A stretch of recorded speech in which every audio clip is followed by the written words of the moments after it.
Okay, I want to do a quick little video about marking turrets. So this is kind of a hot topic currently between several YouTube videos within the PRS competition circles, and it has to do with you're seeing a lot more people essentially create a white band to replicate the turret numbers. There's also some other videos using transparently clear red tape. And I just figured I'd go ahead and point out one thing as it relates to some of this and kind of looking at these things as an option. The first thing I'll say, I particularly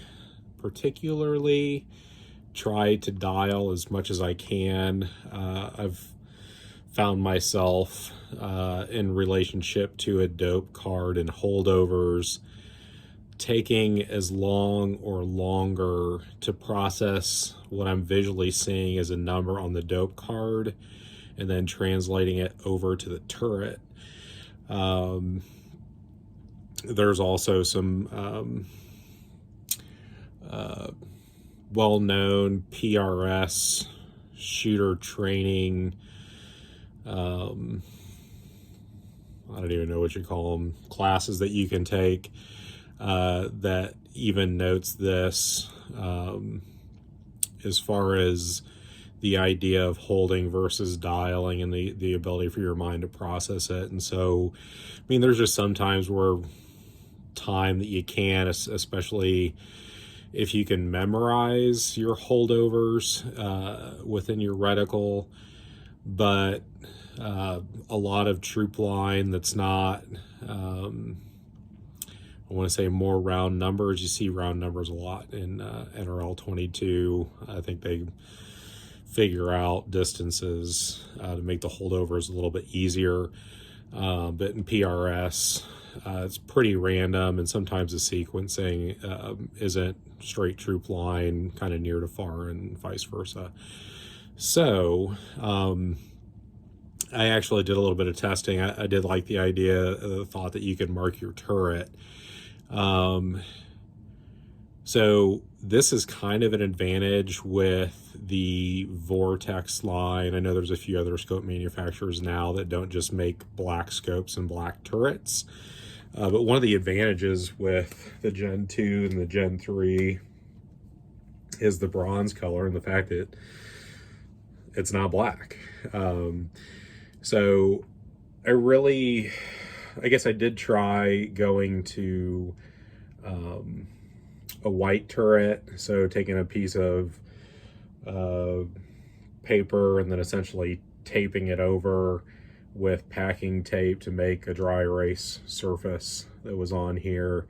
I feel like the packing tape, as it relates to both dry and wet erase markers, is a little too slick, and I think it is a little bit more prone to wipe off. The advantage that I found within the anodized finish on the Vortex turrets is you can actually just use and this is a wet erase. So the difference between a dry erase is a dry erase, you wipe it off with pretty much a dry rag, finger, whatever, and it comes right off after the dry erase is dried.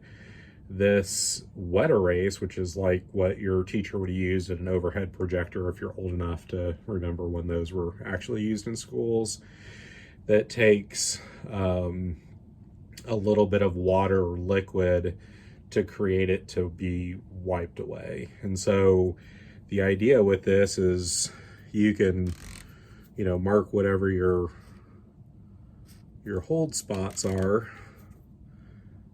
directly on your turrets. You let them dry, and we'll try and give it a little bit of time, trying to keep this short. But essentially, you could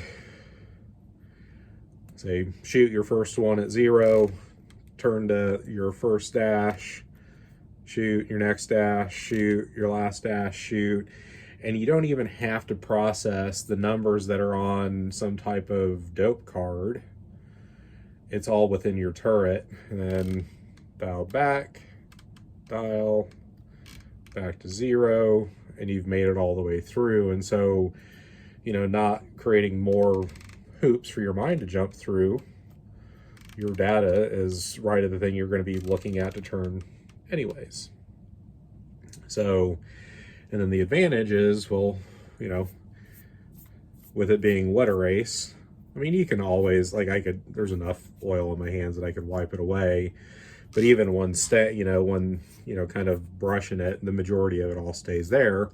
And then when you want it to go all the way, you lick your finger and it wipes off.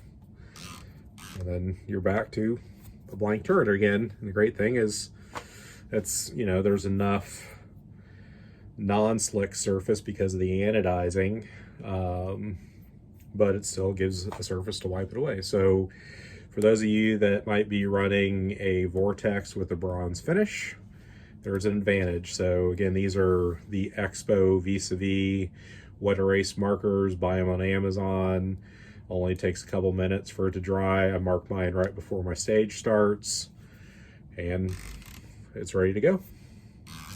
Hope that is a helpful thought, and maybe not having to go through the hurdles of creating your own turret covers. You can just use what you have, and all you need is a couple dollar marker. Have a good one.